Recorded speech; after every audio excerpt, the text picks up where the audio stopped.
ఈరోజు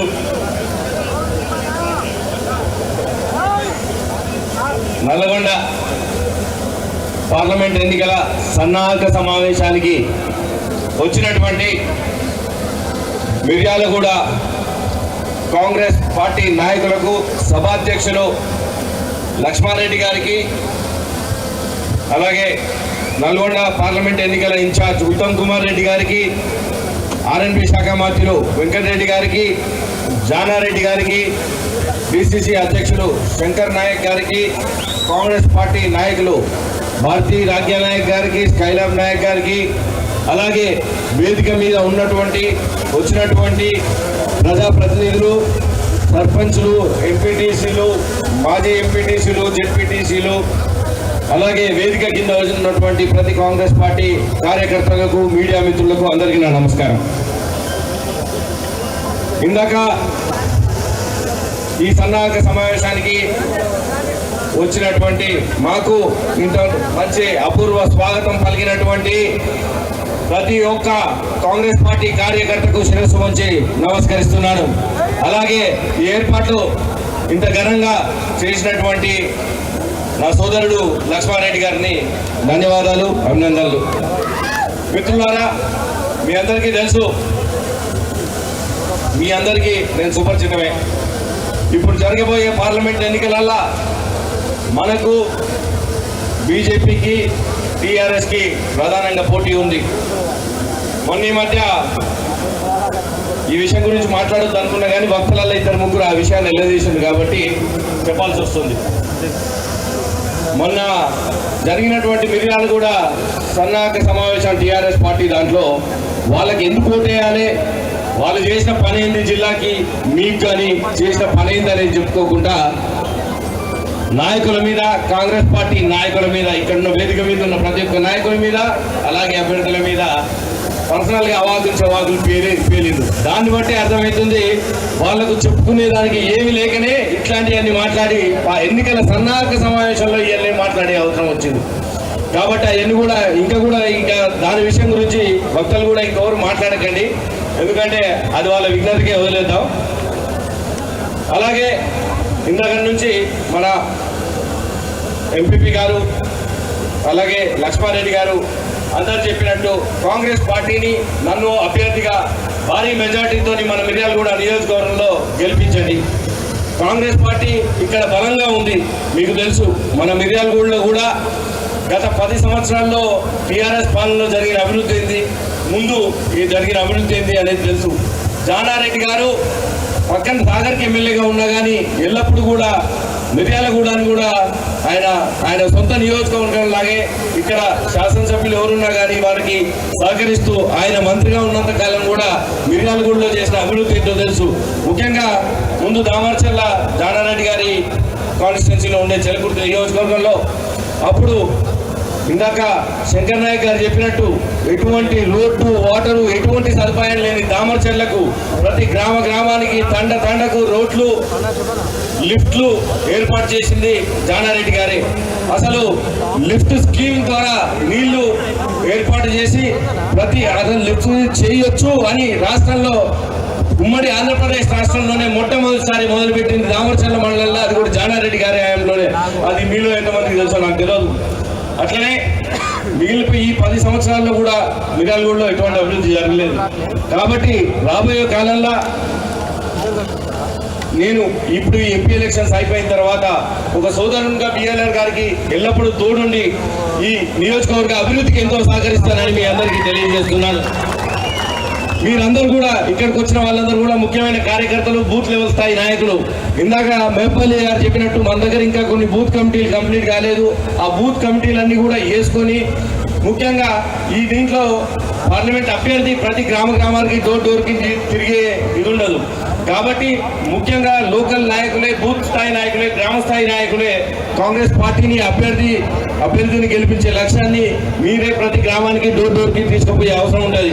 కాబట్టి ఆ కొన్ని కమిటీలు కూడా వేసుకొని మనం ఈ 100 రోజులలో కాంగ్రెస్ పార్టీ వచ్చిన తర్వాత మనం చేసిన పనులు, ముందు చేయబోయే పనులు, కాంగ్రెస్ పార్టీకి ఓటు వేయాల్సిన అవసరాన్ని మీరే డోర్ టు డోర్ కనీసం 2-3 సార్లు అయినా కానీ డోర్ టు డోర్ మనం టచ్ చేసి మనం చేస్తే ఇందాక నుంచి అందరూ చెప్తున్నటువంటి 1,00,000 మెజార్టీ చేరుకోవడం పెద్ద అంశం కాదని మీరు గుర్తుపెట్టుకోవాలి. కాబట్టి ఆ లక్ష్యాన్ని చేరుకునేదానికి, నన్ను భారీ మెజార్టీతో గెలిపించేదానికి మీరందరూ కూడా ఈ యొక్క 30 రోజులు కృషి చేయండి. ఈ 30 రోజుల తర్వాత మేము కానీ మన శాసనసభ్యులు లక్ష్మారెడ్డి గారి రాబోయే 5 సంవత్సరాలు మీకోసం కష్టపడతా అని మీ అందరికీ ఈ సందర్భంగా తెలియజేసుకుంటున్నాను. 13వ తారీఖు ఎన్నికలు, 24న మన నామినేషన్ కార్యక్రమం ఉంది. నామినేషన్ కార్యక్రమానికి కూడా పెద్ద ఎత్తున కార్యకర్తలు, కాంగ్రెస్ పార్టీ అభిమానులు పాల్గొని విజయవంతం చేయాలని ఈ సందర్భంగా మీ అందరినీ కోరుకుంటున్నాను. జై కాంగ్రెస్, జై కాంగ్రెస్. అందరూ చెయ్యొద్దనండి, జై కాంగ్రెస్. అలాగే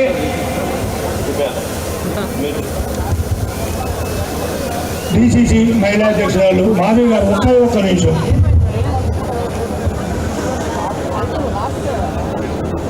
వేదిక మీద ఉన్నటువంటి పెద్దలందరికీ, ఈనాటి ఈ కార్యక్రమానికి ఇచ్చేసినటువంటి కాంగ్రెస్ కుటుంబ సభ్యులందరికీ, మీడియా మిత్రులందరికీ కూడా నమస్కారం. మరి మన అసెంబ్లీ ఎలక్షన్లలో ఎలాగైతే ఇంటింటికి కాంగ్రెస్ చేసేటువంటి కార్యక్రమాలు తీసుకెళ్లామో, అలాగే ఇప్పుడు ఎంపీ ఎలక్షన్లో కూడా ఇంటింటికి కాంగ్రెస్ ఇచ్చేటువంటి అన్ని కార్యక్రమాలని ప్రతి ఇంటికి చేర్చి భారీ మెజారిటీతో మన రఘువీర్ రెడ్డి గారిని, ఇలాగైతే ఎమ్మెల్యేలు అందరు నల్గొండ జిల్లాలో మొత్తం ఒకటి తప్ప అన్నీ కూడా మన కాంగ్రెస్ పార్టీ కైవసం చేసుకున్నాము. అలాగే ఇప్పుడు నల్లగొండ కాన్స్టిట్యున్సీలో అత్యధిక మెజారిటీ ఇచ్చి రఘువీర్ గారిని అత్యధిక మెజారిటీతో గెలిపించాలని మీ అందరినీ మనస్ఫూర్తిగా కోరుకుంటున్నాను. Thank you. దయచేసి కూర్చోవలసిందిగా కోరుతున్నాం. ఇప్పుడు మన నల్గొండ పార్లమెంటు నియోజకవర్గ ఇన్ఛార్జి, నీటిపారుదల శాఖ మంత్రి, డైనమిక్ హీరో ఉత్తమ్ కుమార్ రెడ్డి గారు ఒక్క సందేశం ఇవ్వాల్సిందిగా కోరుతున్నాం. థ్యాంక్ యూ, ధన్యవాదాలు. సభాధ్యక్షులు, ప్రియమిత్రులు, మీ అభిమాన నాయకులు పిఎల్ఆర్ గారు, పెద్దలు, పూజలు, గౌరవనీయులు జానారెడ్డి గారు, కాబోయే మీ పార్లమెంట్ సభ్యులు తమ్ముడు రఘువీరారెడ్డి గారు, సోదరుడు సహచర మంత్రివర్యులు, మరి యంగ్ అండ్ డైనమిక్ ఆర్ఎండ్బి మంత్రి కోమటిరెడ్డి వెంకటరెడ్డి గారు, ఇంకా పెద్ద సపోర్ట్ ఉండాలా, డిసిసి అధ్యక్షులు శంకర్ నాయక్ గారు, వేదిక పెద్దలందరికీ, ఎంతో ప్రియమైన కాంగ్రెస్ కార్యకర్తలు, నాయకులు, అక్కలు, చెల్లెళ్ళు, అన్నలు, తమ్ముళ్ళందరికీ నమస్కారం. మిర్యాలగూడలో ప్రతి కాంగ్రెస్ కార్యకర్త ఈరోజు నేను మనస్ఫూర్తిగా పేరు పేరున నా అన్నలు, తమ్ముళ్ళు, అక్కలు, చెల్లెలు మిమ్మల్ని అభినందిస్తున్నా. ఈ నియోజకవర్గంలో మీ పార్లమెంట్ సభ్యునిగా గత 5 ఏళ్లుగా మీరు ఎన్ని బాధలు పడ్డో నేను వ్యక్తిగతంగా చూసిన. టిఆర్ఎస్ పార్టీ నాయకుల, మీ ఎమ్మెల్యే చేతుల్లో పోలీస్ యొక్క హరాస్మెంట్ తో, అణచివేతతో ఎంతో ఇబ్బందులకు గురైనా నిర్భయంగా పోరాడి భాస్కర్ రావుని ఇంటికి పంపించి కాంగ్రెస్ అభ్యర్థిగా పిఎల్ఆర్ ని ఎమ్మెల్యే గెలిపించిన మీ అందరికీ పేరు పేరున అభినందిస్తున్నా.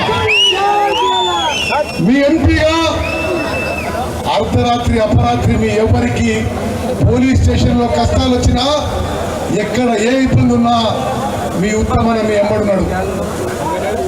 నేను ఎప్పుడు మిర్యాలగూడ కాంగ్రెస్ కార్యకర్తలు ఎక్కడ పోయినా మెచ్చుకుంటా. ఏ హుజూర్ నగరో, కోదాడో, ఏ నల్గొండో, నాగార్జున సాగర్ కి స్థానిక నాయకులు, స్థానిక శాసనసభ్యులు ఎవరో ఒకరు పూర్తి స్థాయిలో చూసుకునే వాళ్ళు ఉండేవాళ్ళు. మిర్యాలగూడలో ఎమ్మెల్యే లేకున్నా, మిర్యాలలో మీరు గెలిపించిన భాస్కర్ రావు గోడ దుంకి అటు బోయిన భాస్కర్ రావు మిమ్మల్ని ఇబ్బంది పెట్టిన వీర సైనికులుగా పోరాడి కాంగ్రెస్ జెండాని మోసి కాంగ్రెస్ పార్టీని ఈ స్థాయిలో ఈ బలంగా నిలబెట్టిన మీరు కూడా కాంగ్రెస్ కార్యకర్తల మీ త్యాగం, మీ చెమట, మీ రక్తం వల్లనే మరి ఎమ్మెల్యే గెలిచిండు. ఇప్పుడు ఎంపీ కూడా భారీ మెజార్టీతో గెలవబోతుంది. అన్నలు, తమ్ముళ్ళు, అక్కలు, చెల్లెళ్ళు, వేదిక ఉన్న వాళ్ళు కానీ కింద కూర్చున్న వాళ్ళకి కాంగ్రెస్ పార్టీ ఎప్పుడు కూడా మీరు చేసిన శ్రమ, మీరు చేసిన త్యాగం, మీ చెమట రక్తం మర్చిపోదు, తప్పనిసరిగా గుర్తుపెట్టుకుంటామని చెప్పి నేను మనం చేస్తున్నా. ఈ పార్లమెంట్ ఎన్నికల్లో విలేకరు మిత్రులు నేను మనం చేస్తున్నా, ఎవరో ఏం చెప్పినా అన్ని అబద్ధాలు. భారతదేశంలో ఈ పార్లమెంట్ ఎన్నికల్లో కాంగ్రెస్ పార్టీ నాయకత్వంలోని ఇండియా కూటమి అధికారంలో రాబోతుంది. రాహుల్ గాంధీ గారు ప్రధానమంత్రి కాబోతుందని చెప్పి నేను మనం చేస్తున్నాను. తెలంగాణ రాష్ట్రంలో టిఆర్ఎస్ పని అయిపోయింది. ఎవరు తిట్టడం కూడా టైం వేస్ట్. 10 ఏళ్ల పాటు అహంకారంతో, అవినీతితో, కళ్ళు నెత్తికెక్కిన పోకడతో మీరు మేము చూసినాం ఏ విధంగా వాళ్ళు ప్రవర్తించిండ్రు. టిఆర్ఎస్ పార్టీని జనమే పొందబెట్టిండ్రు. వాళ్ళ గురించి మాట్లాడే అవసరం లేదు. వాళ్ళు ఏం మీటింగ్ పిచ్చి పిచ్చి మాటలు మాట్లాడినా జనం మనసులో నుంచి టిఆర్ఎస్ పార్టీ తొలగిపోయింది. 10 ఏళ్ళు అధికారంలో ఉన్న తర్వాత 100 రోజుల్లో 10 ఏళ్ళ అధికారం తర్వాత అధికారం కోల్పోయిన ఒక్క ఎలక్షన్ లో 100 రోజుల్లోనే టిఆర్ఎస్ పార్టీ ఖతమైపోయింది. వాళ్ళ గురించి మనం అసలు మాట్లాడిన అవసరం లేదు, పోటీయే లేదు. బీజేపీ ఏదో కొత్త నాటకాలు మొదలుపెట్టి తెలంగాణలో. మిత్రులరా, అన్నలు, తమ్ముడు మనం చేస్తున్న నేను పార్లమెంట్ సభ్యునిగా పార్లమెంట్ లో నరేంద్ర మోదీ గారు బీజేపీ ప్రభుత్వం తెలంగాణ రాష్ట్రానికి ఏమీ చేయలేదని చెప్పి మనం చేస్తున్నా. పార్లమెంట్ లో విలేకరు మిత్రులు గమనించాలి, నరేంద్ర మోదీ గారు తెలంగాణ ప్రత్యేక రాష్ట్రం ఏర్పాటు ప్రక్రియని హేళన చేసిండు. తెలంగాణ రాష్ట్రాన్ని అవమానపరిచిన విషయాన్ని మనం చేస్తున్నారు. ఆనాడు ఆంధ్రప్రదేశ్ రీఆర్గనైజేషన్ యాక్ట్ లో ఆనాటి కాంగ్రెస్ ప్రభుత్వం కాజీపేటలో రైల్వే కోచ్ ఫ్యాక్టరీ పెట్టాలంటే పెట్టలేదు. బయ్యారం స్టీల్ ఫ్యాక్టరీ పెట్టాలంటే పెట్టలే. తెలంగాణ గిరిజన సోదరులకి ఒక కేంద్ర విశ్వవిద్యాలయం ఇవ్వాలి, సెంట్రల్ ట్రైబల్ యూనివర్సిటీ ఇవ్వలే. ఈ ఒక్క విషయం మీరు గమనించాలి. ఆంధ్రలోనేమో కేంద్ర గిరిజన విశ్వవిద్యాలయం మంజూరైతుంది, నిర్మాణం అవుతుంది. ఇప్పటికే క్లాసులు మొదలైనవి. తెలంగాణలో మంజూరైన కేంద్ర విశ్వవిద్యాలయం, గిరిజన విశ్వవిద్యాలయం నామ మాత్రమే గ్రౌండ్ మీద ఉంది, పని కూడా మొదలు కాలేదు. గతంలో పార్లమెంట్ సభ్యులు మీకు చెప్తున్నా, నరేంద్ర మోదీ గారు పార్లమెంట్ సాక్షిగా 2015 నుంచి ప్రతి సంవత్సరం రైతుల ఆదాయం రెట్టింపు చేస్తా అన్నాడు. డబ్లింగ్ ఆఫ్ ఫార్మర్స్ ఇన్కమ్, భారతదేశంలో రైతుల ఇన్కమ్ ని రెట్టింపు చేస్తాడు. రెట్టింపు చేయకపోగా కేంద్ర ప్రభుత్వ చర్యల వల్ల రైతుల ఆదాయం తగ్గిపోయింది. ఎంఎస్పీకి కనీస మద్దతు ధరకి చట్టబద్ధత ఇస్తా, లీగల్ శాంక్షన్ ఇస్తా, చట్టం చేస్తా అని హామీ ఇచ్చిన బీజేపీ రైతాంగాన్ని మోసం చేసిన విషయాన్ని మనం చేస్తున్నా. అదే విధంగా హౌసింగ్ ఫర్ ఆల్ అనే ప్రోగ్రామ్ పెట్టిండ్రు. అంటే అందరికీ ఇల్లు కట్టిస్తామని తెలంగాణ రాష్ట్రంలో కేంద్ర బీజేపీ ప్రభుత్వం ఒక్క ఇల్లు కూడా కట్టేయలేదు. హైదరాబాద్ రంగారెడ్డిలో అంతకుముందున్న కాంగ్రెస్ ప్రభుత్వం information technology investment reach in ITR project మంజూరు చేస్తే దానికి పెట్టుబడి 2.5 లక్షల కోట్లు, 50 లక్షల ఉద్యోగాలు రావాలి. బీజేపీ ప్రభుత్వం కేంద్రంలో వచ్చి అర్థం వేసిన విషయాన్ని మనం చేస్తున్నాం. మిత్రులారా, భారతదేశంలో బీజేపీ ప్రజాస్వామ్యకే ప్రమాదం అని చెప్పి మనం చేస్తున్నా. మళ్ళీసారి బీజేపీ గెలిచి నరేంద్ర మోదీ ప్రధానమంత్రి అయితే ఈ విధంగా మనమైతే పూర్తి స్వేచ్ఛతో ఒక ఫ్రీ అండ్ ఫెయిర్ డెమోక్రసీలో బతుకుతున్నామో అది ముందు ఉండబోదు అని చెప్పి కూడా మనం చేస్తున్నాం. భారతదేశంలో ప్రజాస్వామ్య వ్యవస్థలని సంస్థలని విచ్ఛిన్నం చేసింది, బలహీనపరిచింది నరేంద్ర మోదీ బీజేపీ ప్రభుత్వం మనం చేస్తున్నారు. పార్లమెంటు వ్యవస్థ బలహీనపరిచింది, మీడియా వ్యవస్థని ఒత్తిడికి తలొక్క విధంగా చేసిండ్రు. ప్రజాస్వామ్యం కాపాడే అన్ని వ్యవస్థలకి బీజేపీ ప్రమాదకరం అని చెప్పి మనం చేస్తున్నాం. ఈరోజు కొంత ఆత్మ సంతృప్తి మనం చేస్తున్నాం. ప్రియమైన మిర్యాలగూడ కార్యకర్తలారా, మీరు చెప్పిన ప్రతి అంశం పార్లమెంట్ లో మీ కలం విప్పాను. మిర్యాలగూడ రైల్వే స్టేషన్ కొంతమేరకు ఇంప్రూవ్ చేసినావు. మిర్యాలగూడలో వందే భారత్ ట్రైన్ మీ కోరిక మేరకు ఇక్కడ ఆపించిన అని చెప్పి కూడా మనం చేస్తున్నాం. చాలా రైళ్లు ఇక్కడ వచ్చిపోయే రైళ్ళని అంతకుముందు మిర్యాలగూడ స్టాప్ లేకుంటే మీతోని మీ స్థానిక నాయకులతో రిప్రజెంట్ చేసి మిర్యాలగూడ రైల్వేలో మార్పు తీసుకొచ్చినాం. ఈ రోజు నేను గర్వపడి చెప్తున్నా, తమ్ముడు ప్రియ మిత్రుడు కుందూరి రఘువీరారెడ్డి గారు నాకంటే మెరుగైన పార్లమెంట్ సభ్యుడు అవుతాడని చెప్పి మనం చేస్తున్నా. ఏ విధంగానైతే ప్రతి అంశం పార్లమెంట్ లో లేవెత్తినామో, మీకోసం పార్లమెంట్ లో పోరాటం చేసినామో అదే విధంగా రఘువీరారెడ్డి చేస్తాడు. అతను మీరు భారీ మెజారిటీ ఇవ్వాలని చెప్పి మీ అందరినీ కోరుకుంటున్నా. అదే విధంగా మే 13వ తారీఖున పోలింగ్ ఉంది. ఏదో వచ్చినాం పోయినాం, ఏదో జానారెడ్డి గారు, వెంకటరెడ్డి గారు, ఉత్తమ్ కుమార్ రెడ్డి అందరూ వచ్చి జైలు కొట్టిపోయినట్టు కాదు.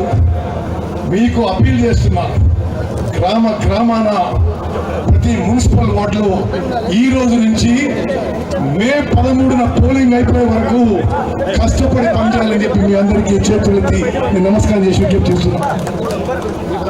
మిత్రులారా, రాష్ట్రంలో జరుగుతున్న విషయాలు కొన్ని మీకు మనం చేస్తున్నా.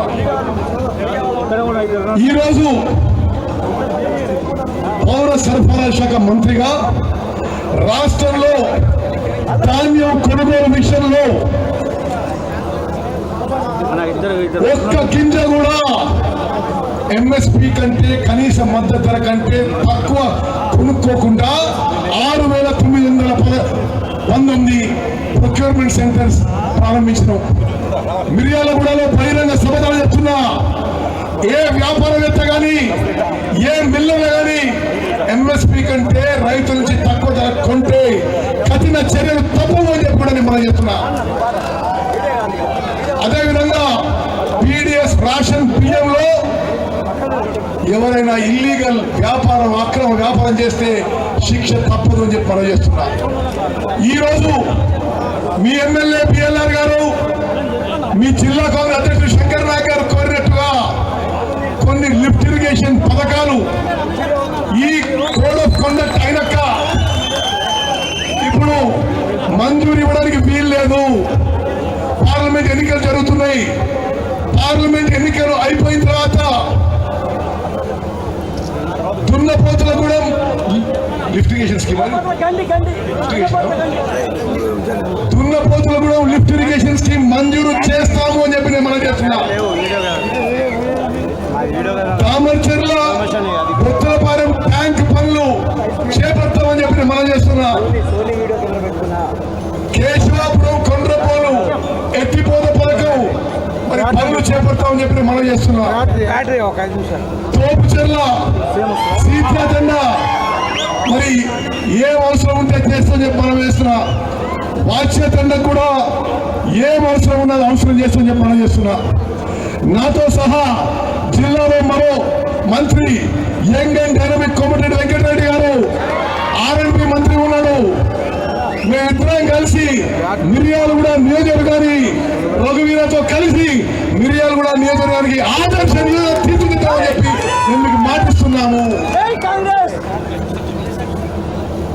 తప్పనిసరిగా ఇంత అంత నేను ఫిగర్ చెప్పను, కానీ రాష్ట్రంలోనే కాదు భారతదేశంలో పెద్ద మెజారిటీతో కాంగ్రెస్ అభ్యర్థి మా తమ్ముడు ప్రియ మిత్రుడు రఘువీరారెడ్డి గారిని గెలిపించవలసిందిగా మీ అందరికీ నేను సవినయంగా ప్రార్థిస్తున్నాను. నేను చివరిగా ఒక మాట, మే 13న పోలింగ్ ఉంది, ఈరోజు 16 ఎక్కువ సమయం లేదు, మనం చూస్తుంటే సమయం గడిచిపోతుంది. ఎవరికి వాళ్ళు మున్సిపల్ వార్డులో మున్సిపల్ స్థాయి నాయకులు, గ్రామాల్లో గ్రామ స్థాయి నాయకులు సిన్సియర్గా సీరియస్గా మన ఓటింగ్ శాతం ఎంత పెంచగలిగితే అంతే పెంచే ప్రయత్నం చేయాలి. నేను వేదిక మీద పెద్దలకి, ఇక్కడున్న నాయకుల కార్యకర్తలకు చేతులెత్తి నమస్కరిస్తున్నా. మేము పెద్ద లీడర్లో కానీ మేము ఊర్లో తిరిగి ఓటర్గా ఉంటే అది కుదరదు. ప్రతి బూత్లో ఏం రిజల్ట్ వస్తుందో మేము అందరం కూడా పర్యవేక్షించబోతున్నాము. మిమ్మల్ని మిర్యాలగూడ కార్యకర్తలు మనస్ఫూర్తిగా అభిమానించే మేము మాటిస్తున్నాము, ఇప్పుడు కాదు ఎప్పుడు కాదు, మీకు ఏ కష్టం వచ్చినా మీకు ఏ సమస్య వచ్చినా నేను జానారెడ్డి గారు, వెంకటరెడ్డి గారు, రవిరెడ్డి గారు మీ ఎంబడి ఉంటాం. మీ నియోజకవర్గం ఆదర్శ నియోజకవర్గం. ఈ రాష్ట్రంలో కాంగ్రెస్ పార్టీ ప్రభుత్వం అద్భుతంగా నడుస్తుంది. ముఖ్యమంత్రి రేవంత్ రెడ్డి గారు, ఉప ముఖ్యమంత్రి భట్టి విక్రమార్క గారు, ఆర్ఎంపీ మంత్రి వెంకటరెడ్డి గారు, నేను అందరం మంత్రులు ఒక టీమ్గా పనిచేసి తెలంగాణ రాష్ట్రంలో కని విని అభివృద్ధి దిశగా ముందుకు తీసుకుపోతున్నాం. గతంలాగా ఒక కుటుంబమో ఒక మనిషి పాలన కాదు, అందరం కలిసి ఈ రాష్ట్రాన్ని మరి ముందుకు తీసుకుపోతున్నాం. ఆ దిశలోనే నల్గొండ పార్లమెంట్ నియోజకవర్గంలో, మిర్యాలగూడ అసెంబ్లీ కాన్స్టిట్యున్సీలో మీకు ఏ అవసరాలు ఉన్నా ఈ ప్రభుత్వం తీరుస్తుందని చెప్పి నేను మాటిస్తున్నా. మిత్రులారా, చివరిగా మంచి కార్యక్రమం ఏర్పాటు చేసిన మరి పిఎల్ఆర్ గారికి, వేదిక మీద ప్రజలందరూ కూడా పేరు పేరున నేను ధన్యవాదాలు చేస్తూ ముగిస్తున్నాను. జై హింద్, జై కాంగ్రెస్. అందరి చేతులెత్తాలి, అందరి చేతులెత్తాలి. సోనియా గాంధీ గారి నాయకత్వం, రాహుల్ గాంధీ గారి నాయకత్వం, అవతల లాగులు నడవాలి. చేతి గుర్తుకే, చేతి గుర్తుకే. జై హింద్, జై కాంగ్రెస్. థ్యాంక్ యూ, ధన్యవాదాలు. Thank you. మీకు ఏ ఇబ్బంది ఉన్నా మీ ఎమ్మెల్యే ద్వారా రండి, తప్పనిసరిగా చేస్తా అని చెప్పి మాటిస్తున్నా. దయచేసి రైతు జిల్లా నాయకుడు ముదిరి నర్రెడ్డి గారు ఒక్క నిమిషం మాట్లాడాల్సిందిగా కోరుతున్నాం. ఈరోజు